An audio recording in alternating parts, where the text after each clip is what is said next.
Hello, Dr. Neil. Hello, Mel. It's nice to see you. So great to be with you today. Likewise, likewise. So today I thought it would be interesting for us to have a chat about a topic that's really foundational to Chinese medicine and also to like a lot of different cultures that people have different understandings about, which is to do with like the five elements. That's a great topic. Right? Yeah. Because it's something that a lot of people are familiar with. Definitely acupuncturists use it all the time. It's a whole style of acupuncture in Chinese medicine, and it finds its way into different areas.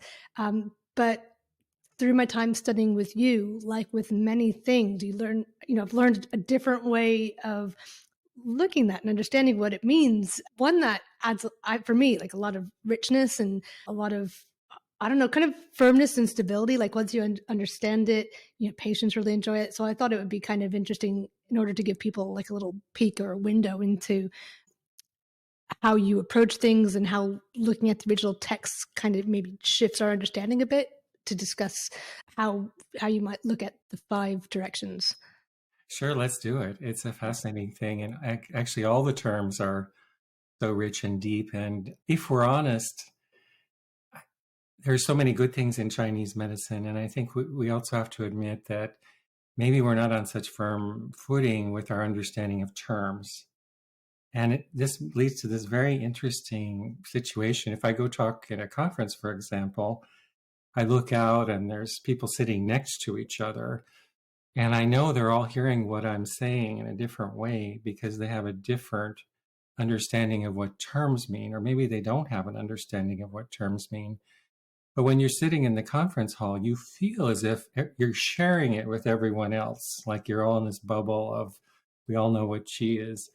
I remember I was asked to talk at a conference once about, and it was going to be a panel of luminaries, and we were going to talk about what was the meaning of qi, and like such a basic thing. And I was very excited to be there. And in my mind, I thought, this is great. We're going to talk about what different people wrote about qi or what Chinese doctors said about qi, because there's so much written about all these characters.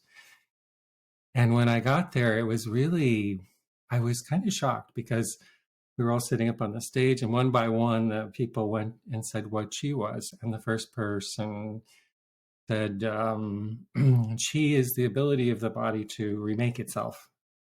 And the next person said, qi is actually the autonomic nervous system. And the next person said, qi is love. And it just went on. I was done at the end. And I was like, I didn't even know what to say.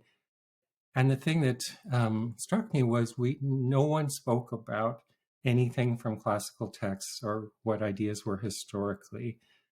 And at the end, when it came to me, I just said, I don't know what to say here. It's so different. And I have to pause and say, this is not a criticism, because my point of view of the world is we're all doing our best with what we know. And Chinese medicine came to the West in a way that we didn't understand it completely. So we didn't know, for example, TCM was actually formed in the 50s, in the 60s. And we didn't have historical context and language context and things like that. So it's not that these people were doing things wrong. They were doing the best they could with what they knew. But can you imagine, for example, sometimes I think about going to a cardiology conference in the 1700s or something before, like Harvey was developing his models of blood flow, and people didn't even know what blood was, or some people thought the liver moved the blood. And so what kind of conversations can you have around that? And so this terminology is really a huge issue for us. And it leads to a lack of, we could do much better in the terms of innovation and bringing our medicine forward. As as a student, with these terms, they're at least for me, they are hard to understand the way they were taught. We were kind of given these ideas, and when I would try to ask questions to clarify, the main message that I would get is that Well, of course, you have those questions with your modern Western mind, so you don't really grasp what they're trying to get at, and you kind of, it's like, they're ineffable. Like, these words describe things that you can't possibly even wrap your head around. So, you just need to be comfortable with not understanding them, and then maybe once you've been in practice for a few hundred years and you have a long gray beard, then maybe you'll be enlightened enough and close enough to get to them. So I think I got trained, and the people who were teaching me, who I really enjoyed learning from my teachers, but they weren't trained in Chinese or reading the classical text. So I think I was trained to stop wanting to understand them in any sort of concrete way. I was kind of being told that they're unknowable in that way. But then, learning from you and hearing about your work, it sounds like we can get quite a bit closer, really, to understanding Oh, those. it's completely different. And there's a fairy tale that kind of summarizes this, and this sense of like you should know, and don't question. And it's called The Emperor Has No Clothes. The emperor's walking down the street without any clothes on, and everybody says to each other, "Can't you see the fine clothes he's wearing?" And it's the child who says he's not wearing any clothes. Um, and that's kind of a situation we have in Chinese medicine too. It's also like when we have our, people who are skeptical of Chinese medicine. And our response to them often isn't, let's go back to the sources and understand this better and like come up with an argument of why we do things. It's to say that those people just don't get us. They don't understand qi because they don't do qigong in the morning, whatever it is. But the Chinese physician scholars who wrote this, they were looking at the natural world very, very closely. And they came up with very specific technical terms. And we have to say they used them in a way that had meaning to them. And they took the effort to write things down, which was not easy. They were writing it on bamboo strips, and then they had to copy it because the strips would break, and so forth and so forth. So their language is very, very important. And it's important to remember always that there was a time when all of the terms made sense, and they weren't just haphazard. They would use a term like Wu Xing very specifically and another term right next, in the next sentence to say something else. And this is what I sometimes refer to as the technical knowledge of Chinese medicine. What was the actual vision and what were the words? But how can we get there? 2,000 years ago, written in an ancient language, which most Chinese people today can't read. The characters meant something different. People have been writing commentaries about it for centuries, and they don't really get it all. So how can we get back there and understand these terms? That's been the work I've been working on for the last 20 years. That all really changed, by the way, as I mentioned before in other talks, when these texts were put on databases, which changed everything because it allowed for a new kind of character research. For example, Wu Xing. Before this, I would go to my teacher and say, what does Wu Xing means? Or maybe I'd read the text and take my pencil and underline where they put it and so forth. Now, if I want to understand Wu Xing, I type Wu Xing into dtext.org or someplace like that.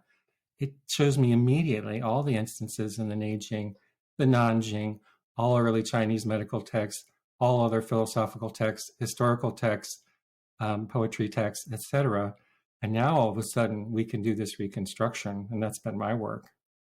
So for people listening or watching who are either practitioners or members of the public who just enjoy learning different ideas or maybe more principle-based understanding of how things work, do you think that the kind of typical, I say typical modern Western person can understand these ideas? Absolutely, because these ideas all come from looking out your window, at the clouds, at how water flows, at your garden. This is not an esoteric. One of the ideas I had, I think other people have sometimes, is that this is all highly esoteric and is only known by a sage who lives in a cave and eats mushrooms and does, Tai Chi all day. And we can't get that. And nothing could be further from the truth. It's right in front of our eyes. And as I often say, there's not a Chinese medicine world full of qi and yin and yang and a Western world full of like cells and other things. There's one world, and we're both looking at the same world, and we just have different stories about it. We frame our experience through stories. And we want to, if we choose a story, it focuses how we see things. And the stories seem like different worlds, but they're actually looking at the same world. And actually, what I've come to see is the deepest beauty of these early texts is not that they give us a new needling technique, but they give us a new story. So that when I walk out the door in the morning, I see the world through different eyes, and that's everything there. But it's the same thing. And honestly, I always, say, and I'm not the only person who said this before, but if you can't explain it to a child, you don't understand it. So absolutely. And these descriptions, whether you're a healthcare worker or not, completely change your life and the trajectory of your life. What I've come to see over my work, it's about the stories we tell. And if you want to change something about how you live, don't change the details, change the story.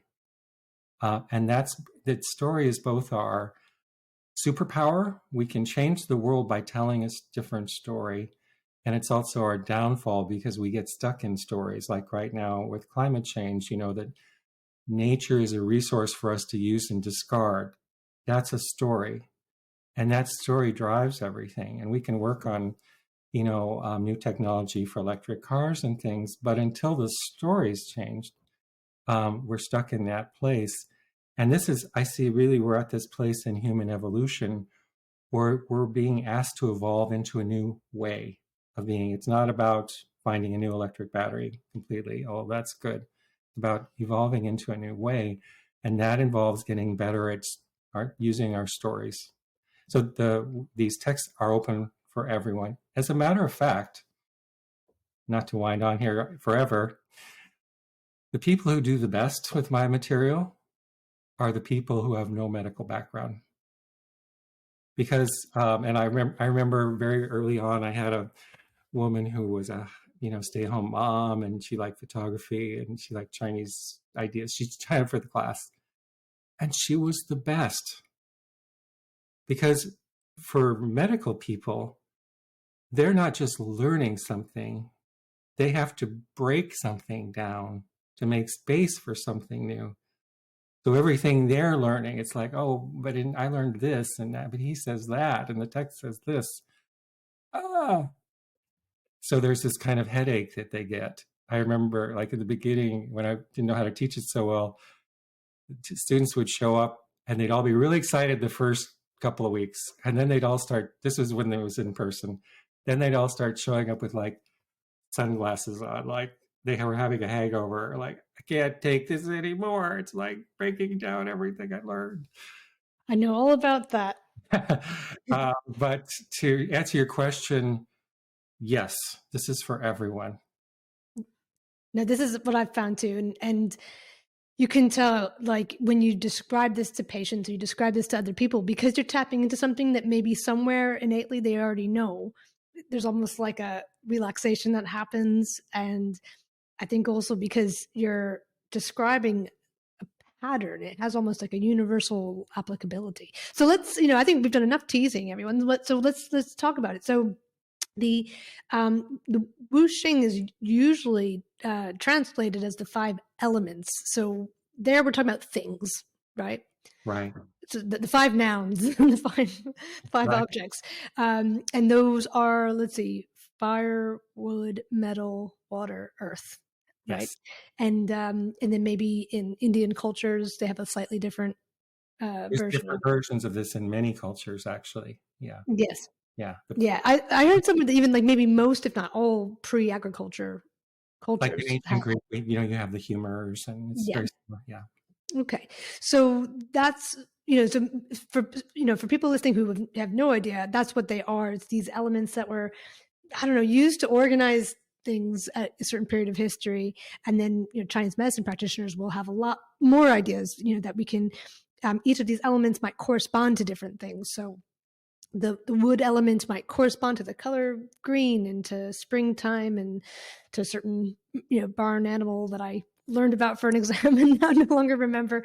So we have these correspondences, but when you are looking through the lens of as a text archaeologist, where you start off with these ideas, but you are putting the terms in, and you can now search all of these classical texts, and you can see these terms in context. Does that definition or that understanding fit when you see it used in the classical text, like in a sentence? It does a bit. And just a little history about this. A lot of these ideas were set down in the Warring States period in 200 to 400, 500 BCE, when a lot of philosophical ideas were springing up. And then they were lost due to military and authoritarian disruption. And then they were reconstructed. So we have this original writings, then we have kind of a loss, then we have a reinvigoration. At the time of the reinvigoration in the Han time, there was this kind of correlative cosmology phase, like when people went kind of nuts with this, where like everything, like, a wood animal is this, like you said, a smell is like that, a wood smell is like that, a wood sound is like this, and everything is associated. And sometimes that's called correlative cosmology, something like that. It means we're going to group everything, kind of like in Western astrology when we say, like, you're a Virgo and I'm a Taurus and so forth. It's a way of organizing things. I'm really a Taurus, by the way. You're what? I'm really a Taurus, by the way. Oh, me too. I know. Stubborn beauty. So there is this phase, and that's how we see it in Chinese medicine today. People will come in and they'll smell a certain way, or they have a certain facial complexion, or their voice sounds a certain way, and we say, oh, that's really a wood person or a wood presentation, because we're making these associations. The first thing, of course, is the problem with the word elements. And this is actually a huge thing. Many people in Chinese medicine know that this should actually be translated as motions. Xing means motion. And when you look at classical texts, there's a great degree of detail about how they use language. So there are many characters that mean motion, like zhou means to go to, and rao means to wrap around, and chang means to ride a horse across. And so it's something you don't see in English translations, but in the original, it's very detailed and rich. So Xing is a very specific character, and originally it meant how soldiers walked, meaning that they were walking in a direction for a goal, and also that they were somehow following the imperial edicts. Like they weren't just walking around for fun, but they were doing it for a reason. It means that's a picture of like a crossroads of, two things, that character. So we have this idea of emotion and of soldiers or something official, and it's moving. This is actually one of the biggest issues in understanding early Chinese thought. And it comes down to this. Modern people in general, we look at things. Early Chinese people looked at patterns.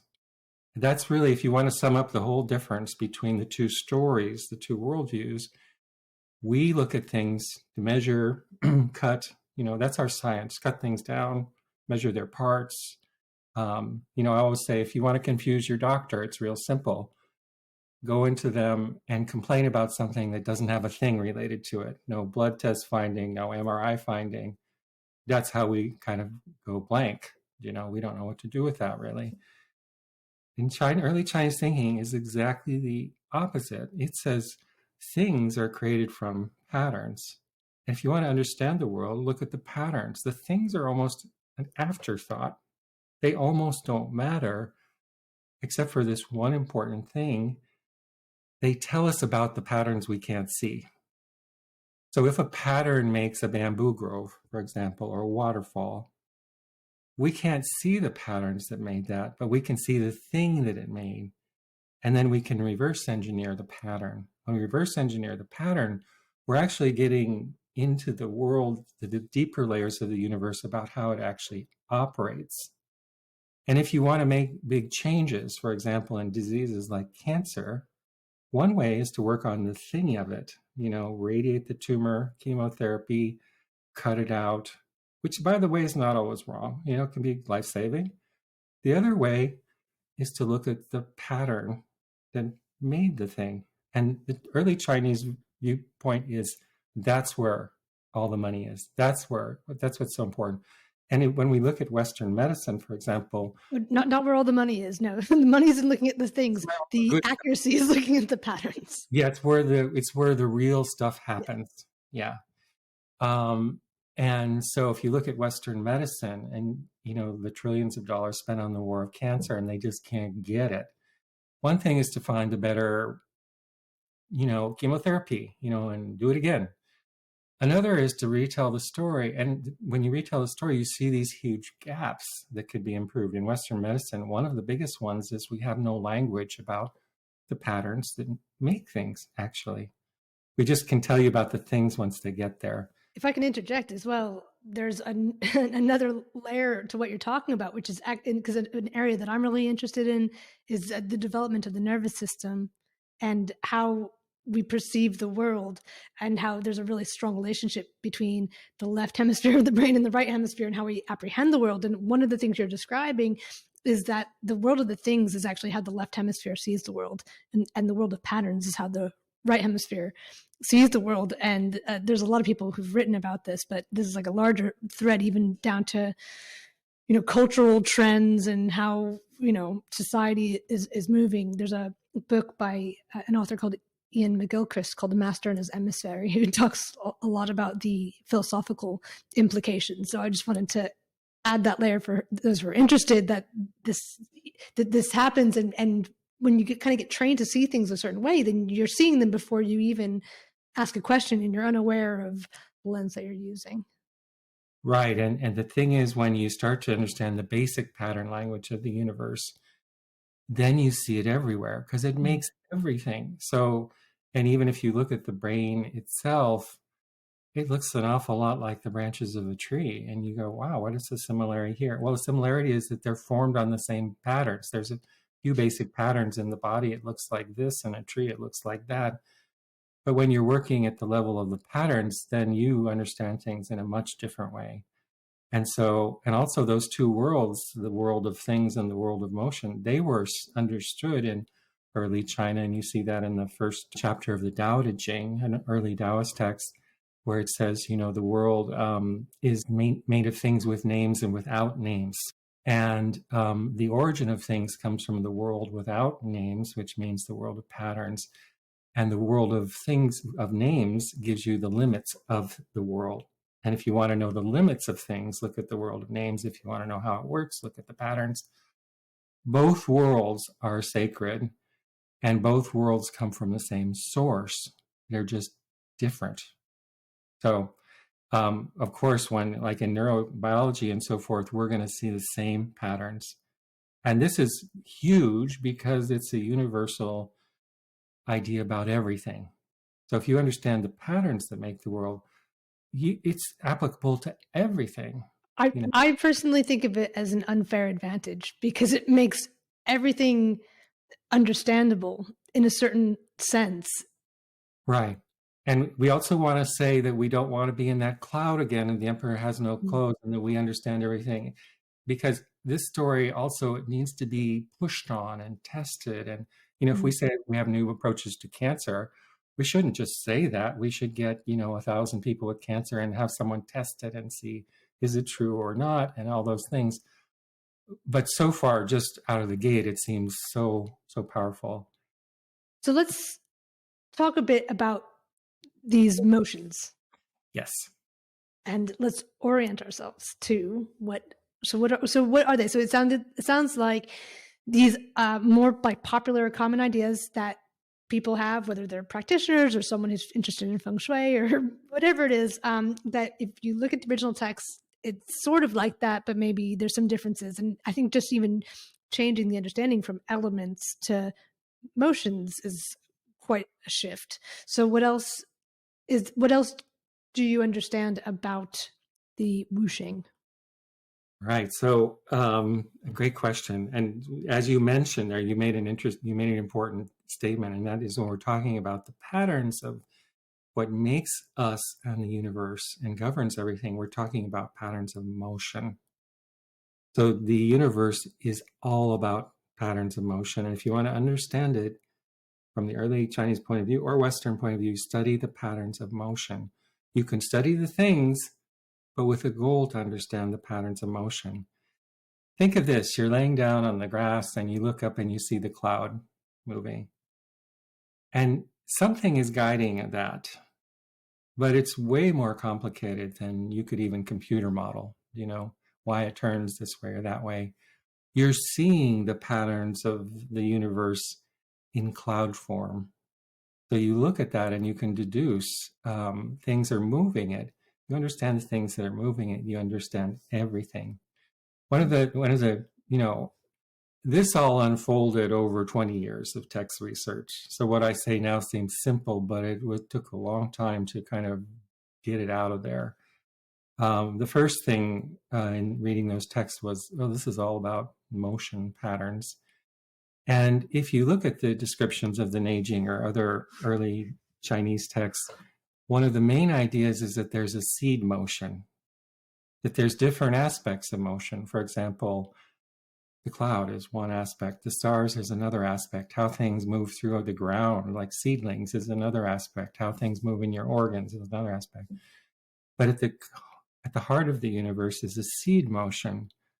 And that seed motion is expansion and relaxation or contraction. It means moving out from a root. It expands, it reaches its maximum, it comes back, it gathers its strength, it comes back out. This seems to be the essential nature of the universe in its deepest core, a tendency to move in expanding and contracting ways. And there's something very special about expansion and contraction as a motion. It seems to be one of the most efficient motions. It's always regenerating its opposite motion. There's many things about that. It could be that the universe is still, when it was formed, but it seemed to start to move, and the way it moved was motion. And the words we have for that seed motion of the universe, do you know what it is, Belle? I bet you know. I think at this point I do. I've learned from a very smart teacher. So yang is the expansion outwards, right, the inhale, and yin is the reverting motion. Right, so we have these basic terms, yin and yang, which are other terms that everybody uses, but may not understand so well. And they often get translated as male and female or hot and cold or something. The sunny side of the mountain and the shady side of the mountain. Which they are at a certain level, like in the form of the mountain, it is the sunny side and the shady side. That's not what it is, though. It's this tendency to breathe. And so we use that term, breath, because that really is breathing. So we say the universe has a seed motion of breath, and that everything that we see is an emanation of that breath. And by the way, not to get too esoteric, but I'll just throw that out there. It's not many breaths, it's one breath. So you and I were formed by breath, not different ones, the same. When we talk about the evolving as a species, one of the big questions is, are we in communion or separation? And when you see that we're actually emanations of a breath, it feels a lot different, just to meet someone. Anyway, that's a little esoteric. Let's go back to the seed in the universe. It's breathing, it's moving out. And as it moves in and out, it moves into different shapes and configurations. And some of them are organized and some of them are not. And the other thing is it moves into form. Like you and I are a form. We can see each other. And this is kind of a trick that you have to know, that when we look at forms, we think they're static, the thing-based world, but they're actually patterns of motion that are just slowed down. I love the definition of that character that you teach. Is it Oh, Xiang? Xing. Xing, yeah. Yeah, the character for form, something form-based, it means a pattern of motion that you can appreciate with your senses, touch That it. makes a shadow. It's something that makes a shadow, right? But it's also a pattern of motion. So, for example, you and I are here. We look pretty solid. You can measure us. But in 80 years, we won't be. We're on a trajectory of motion and change. And so one of the things about seeing the world differently is that you really have to train your eye to stop seeing things and seeing patterns of motion in different levels. This also seems very consistent with the most up-to-date perspectives from physics. Exactly. Yeah, you talk to someone talking about the Higgs field or, quantum mechanics, and they're like right here. What's the nature of the particle, all that kind of stuff. It's right there. It's right out of the Tao Te Ching. Like, for example, is an orbital field a wave or a thing, and it becomes a thing, by the way, only when you look at it. It's so fascinating. You probably know that experiment of the double slit where they send light through it, and it's like if you measure it, it becomes a thing, and if you don't measure it, it's like a wave. It's just like the Tao Te Ching, the world of names, and that. Yes. And I don't want to get too esoteric because I can. So let's go back to the seed of the universe, and it's breathing. And this changes everything. For example, as a physician, when I examine a patient now, after learning this material, I'm looking at how their tissues breathe. And that's what I'm going to work on to restore their balance. And we're going to say health is when the body's coherence is breathing freely and its rivers are running freely. It's a completely different way of looking at healthcare problems. Anyway, I don't want you rein me in if I go too nerdy. Well, I just, I'm fascinated by it all. I'm appreciating being here. So what then kind of moving from this idea of, okay, we have like a wood person and a wood smell and wood, all this stuff. Right. So if we move from this way of viewing the world as things and move it more towards motion, then how can we relate differently to these ideas? Great. So now we know that there's a seed in the heart of the universe that's breathing, and it moves into different spaces. So and into different forms and in and out of form. And then we start to see that the entire Neijing text or other texts like Tao Te Ching, they're really focused at talking about how motion looks in different ways. So, for example, the Neijing, the Inner Classic, which I study, which is the root text of Chinese medicine, when it often looks at 3 different levels in a paragraph. So it'll say a certain idea.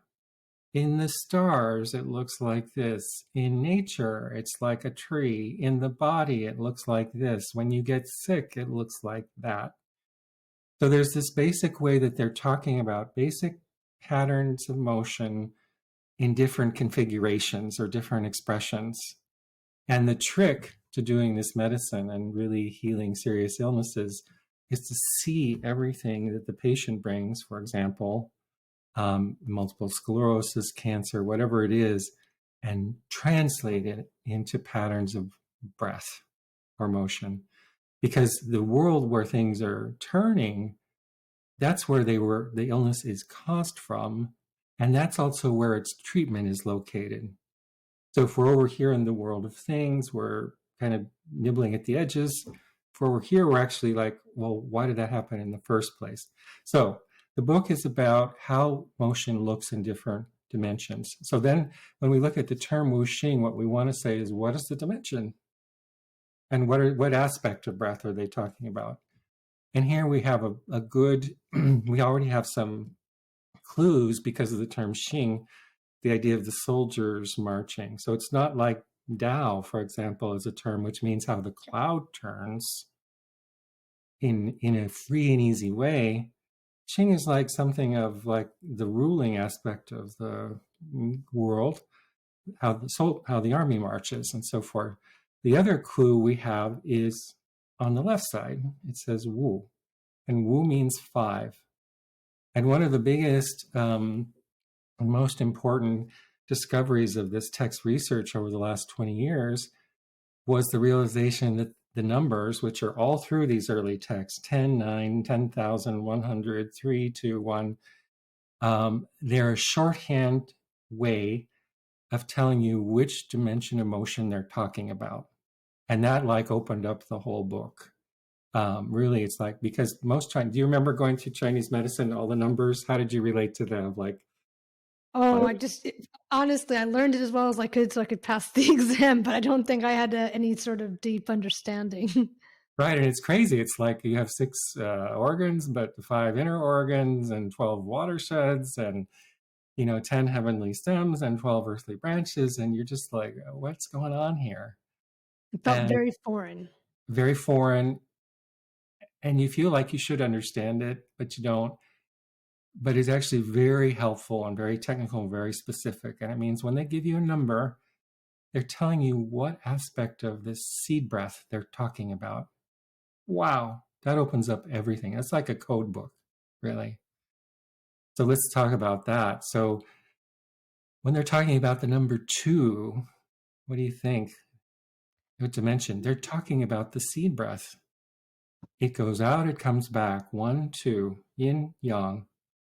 When they're talking about 3 or 9, they have double numbers too, like associate numbers, but let's stick with just the main numbers. So if you have 3, it's when the seed breath's moving, but then it comes into relationship to each other in a certain way. Like the cloud can be moving, but then in some states, like in gravitational orbits and things come into arrangements. And the third thing is the 2 things, and the third thing is their relationship. So imagine I go out tomorrow and fall in love, There's me, there's the other person, and there's the third thing, which is what we hold, which is what keeps us together. Already, you see like how overwhelmingly profound these ideas are. I have a joke: when I get old, I'm going to focus on aging marriage counseling. Just using these ideas to help couples because it's so much fun. But here's the thing: let's say you having a problem with your partner, and you think it's about didn't take out the trash, didn't text me back. That's the detail-based world. It's not. It's about the quality of the third thing between you.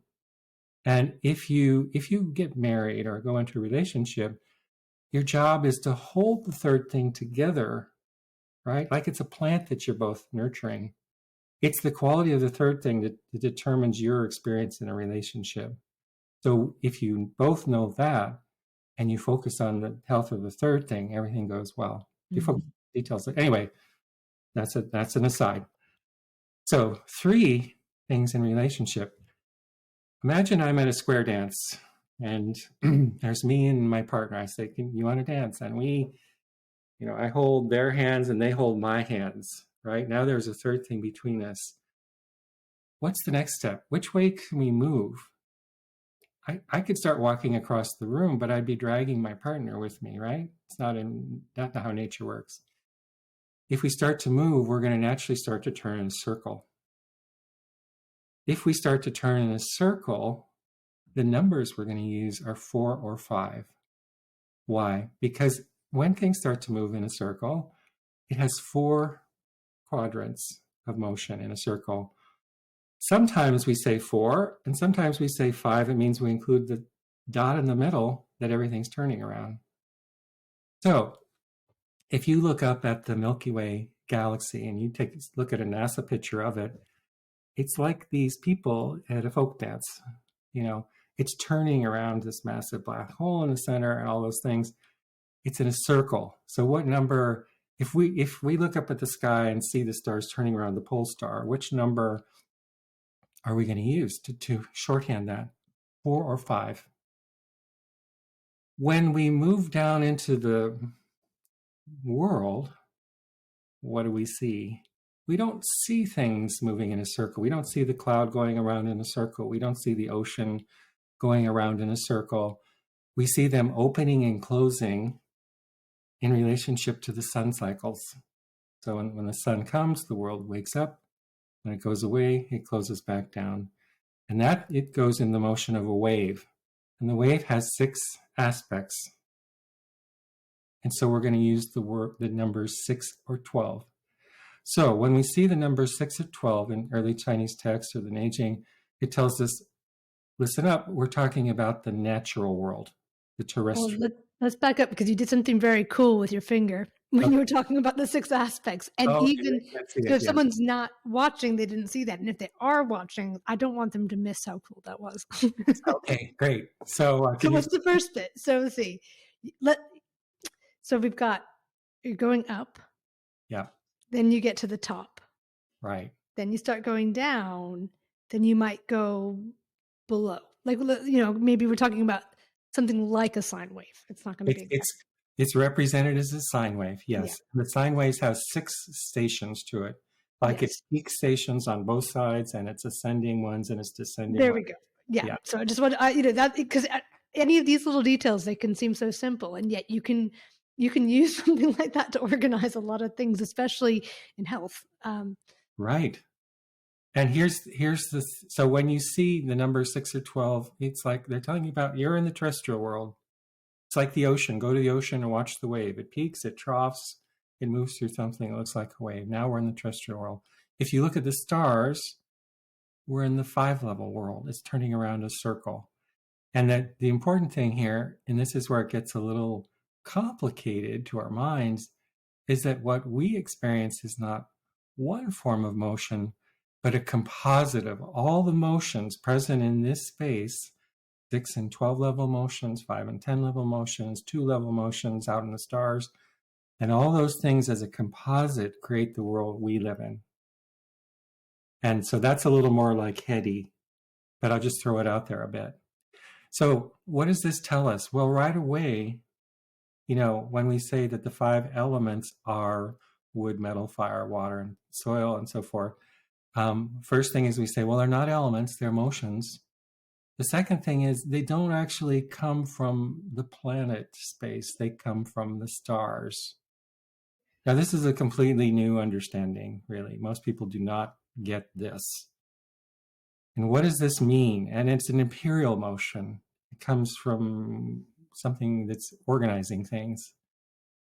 When we look up at the stars, the language of the Neijing says they turn, the constellations turn, and it was believed they were playing a kind of music that was kind of like a dog whistle sound. We can't hear it.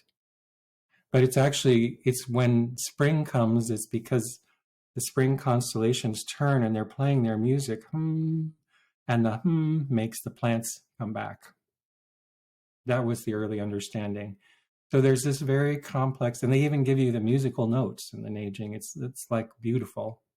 So did you say that it was possible that someone had discovered like an ancient instrument that was trying to play those notes? Oh, we're working on this because resonance plays such a big role in our new model of healthcare. And we're trying to understand, because they'll give us a name for like the notes of springtime. J, is the name of the note of springtime. There's actually 10 notes. It's pretty complicated, the music, and it's all written in notation. But they didn't tell us the frequency, so, and that's really important if you're trying to put it into practice. So we're going back to look at early instruments, like the bell sets that come out of our, and say, what was that to a note? It seems it changed, which is a little tricky. That's another research topic. But in the future, I have a good feeling, like in the future, when you go to the doctor, when we're a little more organized, you will go into a sound chamber and they will play a resonance, and they will see how the resonance moves in your tissue, and they will adjust where it's not moving well. And that will be called medicine, along with all the other things we do, because resonance is so key. Anyway, that's an aside. But by the way, we are only one step away from doing that, and that's the ability to read resonance patterns in real time as we put resonance into the body. So as soon as we have that imaging, we can do that. That's an aside. So anyway, so the music came down from the stars and it vibrated. And the sun's rising and falling and the moon's waxing and waning, and it's making a change in the resonance pattern, like that. And the forms of the world form around it, those resonance patterns, those music. And so what we know now, and this was took a lot of years of research too, and some influence from some other scientists and things, is that what I understand now from the Neijing is that the idea of these forms, these Xing, these things that cast shadows, like our body, what governs their creation, and it is that they form around the music that's in their environment at the time in a way that allows the music to move through them in the easiest way with the greatest efficiency. So in a tree, when we look at the passageways up and down that carry the liquids in the tree, they're forming around the fact that the sun rises and falls, and the fluids follow that. So the passages in the tree follow that and make those passages in the way that makes it easiest for those things. It's just like in our body with the blood vessels, it's the same. So now we have these things: wood, metal, fire. They're things, or motions. They're talking about nature. So why are they using the number 5? If that comes from the stars, specifically the constellations and the music. And what they're talking about when they say Wu Xing is the music of the constellations. And they were seen like ruling imperial houses, like the springtime house was the house of spring, and house of summer, and house of autumn. And they would pass down their governments through the years as they handed them off one after another. And they existed in these places called the Wu Wei, the 5 positions, by the way. They're the houses.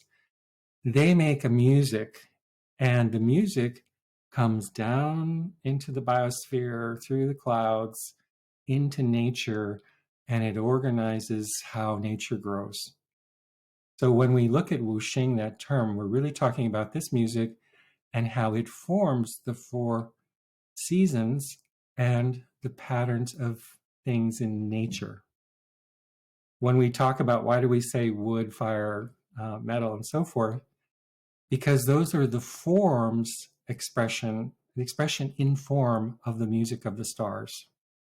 So in the springtime, when the springtime constellation rules, takes its governance, it plays its music, the seasons respond down below, and things in nature begin to form around it. And in that time, things are rising back up from the earth and going back to the sun, to its source. And we see that in the motion of growing plants. That's what they look like. They go from the earth, they go back out. And so we say that motion of the stars in nature, we see it in plants in the springtime. In the summer, everything comes out in the branches, everything opens up, the fruit comes out on the tree. And also an important thing, it starts its backward journey. So it's the completion, it's the termination, and the reversion. And we say that looks like fire. That means if you burn the tree, it turns into fire. The fire goes up and then it gives away its energy. It actually then comes over into the center direction, which is related to the soil of the earth.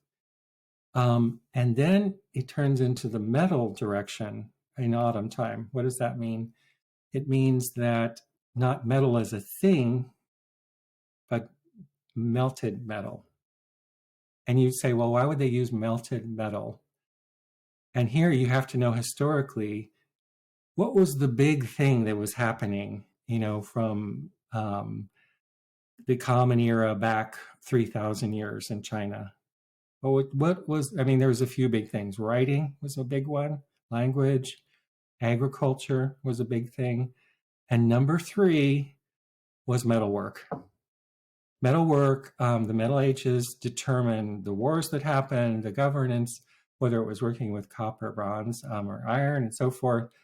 That was the big deal of the time, that you could find these things and melt them down. And so for us, like melted metal, it's like, why would you pick that? That's a strange thing. We never see that. For them, it was like the big thing. And what does melted metal mean? You take it, you heat it, and it runs down. So in autumn, things are moving down. So when we see the autumn time constellations sending things back down to the roots, we're going to say it's like when we melt metal and it pours. Then it turns into water. Water also pours down. But what's the difference between metal and water? It goes back up. So just like fire, it goes up and it comes down. Water goes down and comes up. So water will flow down a mountain, just like metal, heated metal.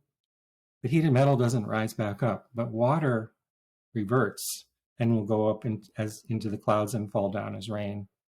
So they said that aspect looks like water. And that's where we are with those. Does that make sense?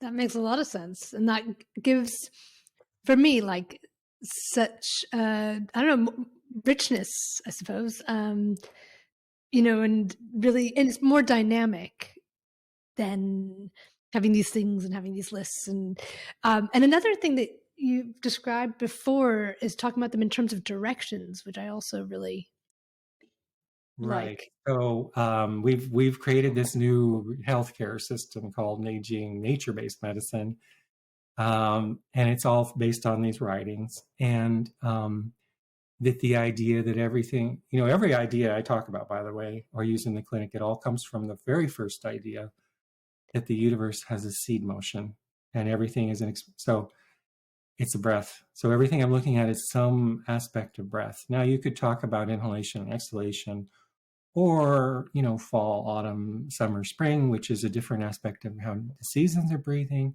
Or you could say wood, fire, metal, earth. That's how nature's forms move around this pattern. But those are very specific to areas. So we use directions. And so we say east. That's the rising aspect of breath. By the way, it is specific also to our world, because out in space, there's no east, north, southwest. But for us, we say east. You're facing the south. That's the natural position, because the sun feeds you. The sun rises on the left. It's in the east, if you're in the upper hemisphere. On the top, we call it the south, the southern aspect. On the right, we call it the west, the autumn time, where the sun is setting. In the north, we call it the nighttime, where things go back to the winter time. So when you're listening to like an Neijing practitioner, an Neijing nature-based practitioner talk, they're often saying that's an Eastern presentation. This is in the southern direction, tissue planes. What they mean is how breath is forming in the tissue planes or the organs or the, you know, wherever. And that's the shorthand language to use technically, yeah. Yeah. And I've found, you know, those ideas can also be very accessible, because I think one really big issue in modern times is people not really struggling to know what's true or not. And it's not a question of intelligence. It's really that it's things are very confusing. And if you go online, there's all sorts of conflicting advice and who can you trust and all of these things. But if we can plant our feet on the earth and say, well, the sun rises in the east, and you know that it's not just a fact; it's something you can observe wherever you are, and you can use these as a starting point to orient yourself to what is true right now, and then you can, you know, understand that there's kind of things that you know that are true about that too. You know that the quality of light. There's like a certain light temperature at that time of day, and if you're a photographer, you know that. Or that, you know, there's certain activity that's happening at that time of day. And there's when we get into the southern direction, meaning that it's like noon, well, we know it's warmer, and you don't have to be a scientist or a practitioner to know that. And so kind of tying back to these really basic, patterns really, but they're observable, and you know, and it may sound, I don't know if it sounds so obvious, but that it's not even, you know, worth discussing it, but you can actually start to see that, you know, I think it's a really great way to orienting towards patterns, but also these are really important patterns. Right. So that's so true. And as I mentioned before, my own perspective is we're at this time in evolution where we're being asked to evolve into something new. And that involves understanding our stories in a different way, using them better. But it also means like understanding these deeper patterns. And it's true, if you try and find answers now, it's a mess. And you even know like this isn't going to be that good. You have this feeling about it. So my idea is I always imagine there's a whiteboard with like all the problems of today, and like we're drawing arrows around trying to fix it, you know. And the idea is like, forget it.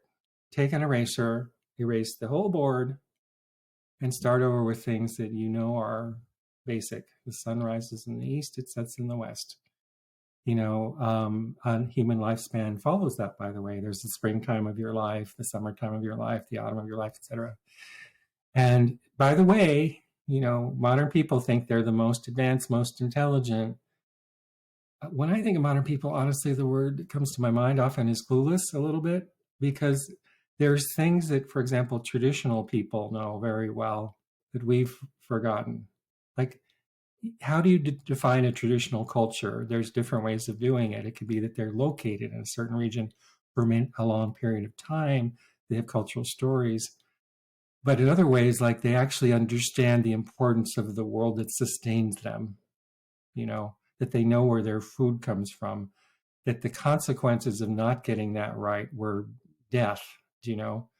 So they were very good at that. And so we're also in this time, we cut off a lot of traditional knowledge in our race to advance, you know, with our new tools. But we've left a lot of traditional knowledge behind. And the important thing is not that we should all everything should go back to traditional ways, but we're at a place now where we can take traditional ways and modern ways and retell our stories. That's why this is called nature-based. It's like start with nature first, and look at your problems that way, and then retell them.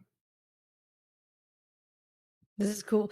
I think you mentioned at one point that, you know, I suppose, well, especially in English, but in a lot of modern cultures, when we think about the future, we're kind of pointed in a certain direction. But in Chinese thinking, it's a different. So this is really important, and I call it modern time sickness, and where we reverse the time order. What does that mean? If you look at the seed motion of the universe, it arises out of a root of motion, and then it expands out into manifestation, and then those manifestations return.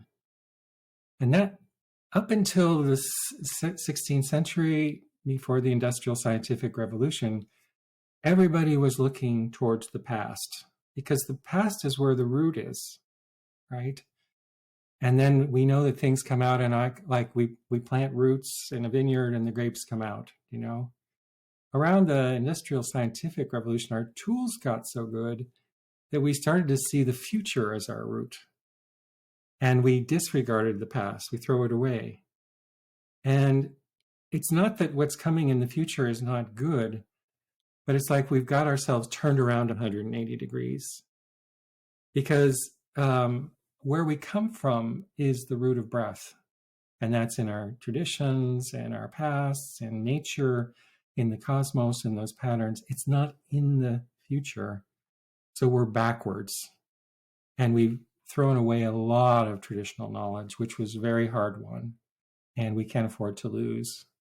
So right now, you know, when patients come into the clinic or are living as a human being, one of the problems is the disruption of rhythms. Because if we're formed around breath, stable breath is what keeps us well. And right now we're in a lot of confused rhythms. So even telling these stories restores rhythms, and that's key to our survival at the moment, I think. Amazing. Anything else to add about directions or the patterns of the universe, or orienting ourselves to what is true? I would just say this, you know, it can kind of look like a dismal time at the moment with not much of a future. And there's two things that keep me hopeful. And one is that nature and people are extremely resilient. I've just seen that over and over again as a doctor. They come back from things that you wouldn't think that they would. And the second thing is that the world could be so much better, that we're using so little of our potential. If we see nature as a resource to use and throw out the window as an toxic dump and throw plastic in the ocean, you are functioning at such a low level. The world could be so much better. For example, the story we just told. It's not about things, it's about the stars playing this beautiful music that hums its way into the world, and our bodies form around it. And there's the ruling houses of the stars. If you can see them past Elon Musk's satellites now, they're out there making this music, and it's responding, opening and closing. Think about this: in the body, there are 5 organs, and those 5 organs are built around the music of the stars. Now, you might say that's a little poetic. I can just tell you, like, it works in the clinic too.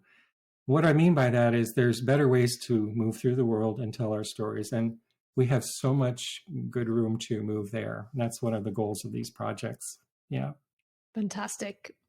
Well, thank you so much for sharing your wisdom and your experience and the fruits of your scholarship. And I look forward to many more conversations like this. Me too.